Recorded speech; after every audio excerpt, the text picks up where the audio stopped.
कान्ताय कल्याणनिधये निधयेऽर्तिनाम् श्रीवेङ्कटनिवासाय श्रीनिवासाय मङ्गलम् लक्ष्मी सविभ्रमालोकसुभ्रूविभ्रमचक्षुषे चक्षुषे सर्वलोकानां वेङ्कटेशाय मङ्गलम्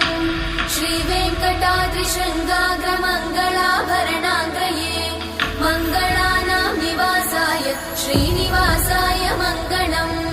सर्वावयव सौन्दर्य सम्पदा सर्वचेतसां सदा सम्मोहनायास्तु वेङ्कटेशाय मङ्गलम् नित्याय निरवध्याय सत्यानन्दचिदात्मने सर्वान्तरात्मने श्रीमद् वेङ्कटेशाय मङ्गलम् स्वतः सर्वविदे सर्वशक्तये सर्वशेषिने सुलभाय सुशीलाय वेङ्कटेशाय मङ्गलम्।